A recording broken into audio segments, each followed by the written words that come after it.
After reading Plato's Allegory of the Cave, I'm sure many of you are wondering, well, what does this mean? And I want you to look at it in a way that Plato wrote this for us to try to understand about truth, about how do you come to know the truth about something. So let's take a look at the setting. The men are chained with their hands, feet, neck. All they can see is the cave wall in front of them. And in this cave wall, they see shadows. They see shadows moving back and forth. Looks like they're carrying things. They hear voices. And they think, for them, this is reality, because that's all they know. And then the story goes on that one of them is freed. And at that moment that this prisoner is freed, when he turns around and he sees the fire, something changes forever.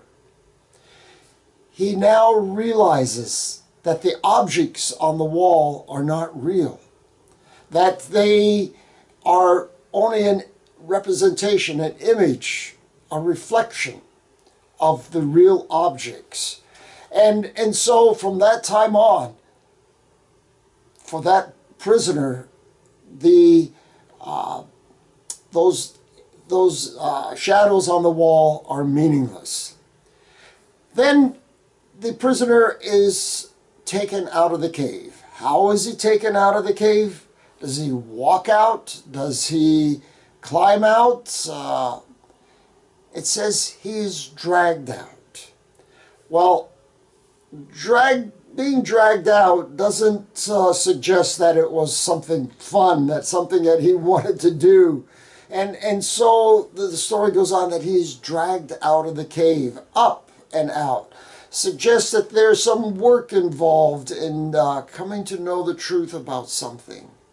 So the prisoner gets out of the cave.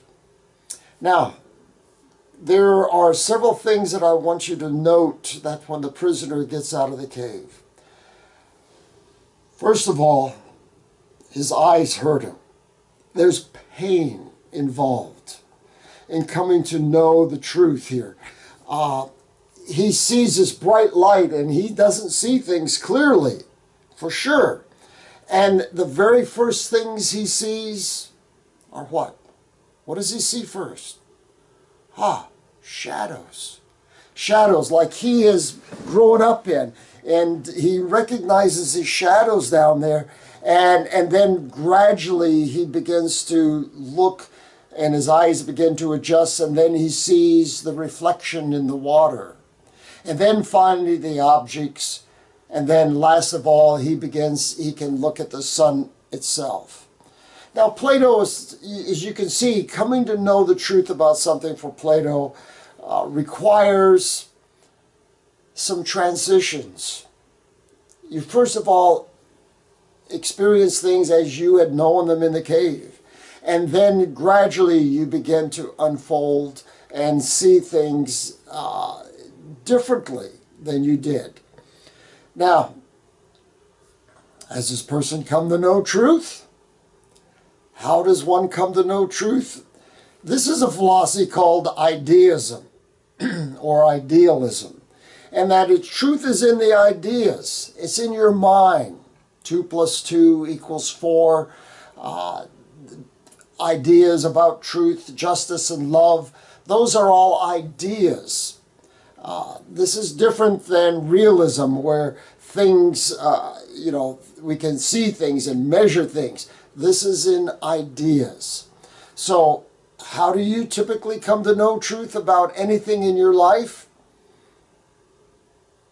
Is it because somebody told you? How do you know what is real? What is not? What is an illusion?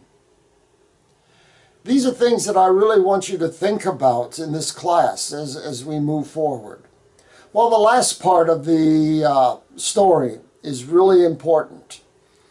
because this is what Plato wanted his learners and teachers to do, is to go back to the cave and try to explain things to the prisoners and free them from the chains.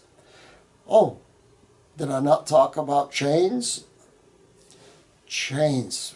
What do those represent in the story? Because these chains are what keep the people in the cave, keep them from moving about. What might be some of the chains in our lives or in the lives of your students that you're going to be with later on in life? Let's look at some things that might be some chains. What about poverty? Is that a chain? What about racism? What about testing? Is that possible that that could be a chain that is holding back the curriculum? What about teachers? Teachers are supposed to free their students, but is it possible they could be a chain? I want you to think of different ones that you might have experienced, chains in your life that are holding you back, such as peer pressure is a huge one. Being bullied in school. Being told that you don't amount to anything. That's a huge chain. We've had people say ugly things to us, and those things can be a chain in our lives. So I want you to dwell a little bit on that and think about those. So this prisoner that was freed goes back to the cave. He's so excited. He's going, okay, guys, you won't believe it. Those shadows up there are not real. No, everything you've believed in about your life and what's up there are not real. And he was stunned because the prisoners were not excited. The prisoners said, wait a minute, what's wrong with you? Where have you gone? You're not the same person you were when you left here. And you don't even recognize those shadows up there anymore. Listen, you must be crazy, and because we know you, we'll let you get by. But if anyone else comes here, we're going to kill them. We don't want to hear stuff like this anymore, because this is our life, and we're very content to live this way. All right. It's very easy to blame it on these prisoners that, oh, something is wrong with them. If only they knew that those shadows weren't real. Yeah, there are chains holding them, but in their own mind, they still don't want to leave. Even if the chains were taken off, they probably wouldn't want to change. So, what are we going to do? Aha. Plato says something here that we often overlook. He says, there are 2 times in our lives that we do not see things clearly. 1, when you first go into the darkness, we don't see things clearly. And I'm going to illustrate that by turning off the light. Oh, things aren't real clear here, are they? This is one time we don't see things clearly. But as our eyes adjust, they become clearer and clearer. The second time he says that we don't see things clearly is when we first go into light, a bright room.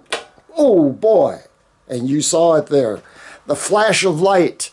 You saw that for a moment you couldn't see anything. I teach flying. And one of the things that we use in the cockpit are red lights.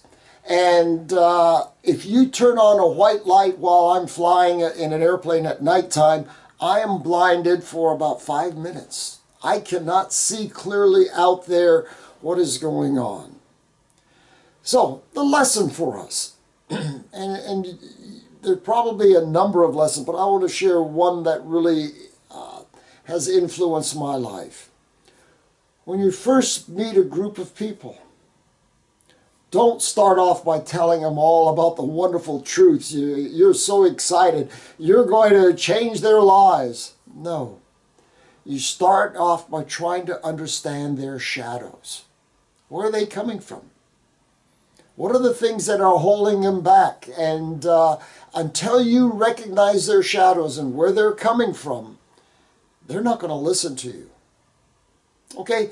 Take time to adjust to their environment.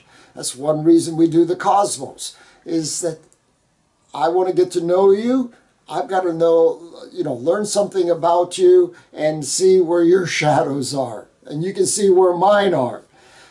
So hopefully this lesson has been of help to you, and that as we move forward, you can see things more clearly. And if you have any questions, email me or give me a call. Thank you.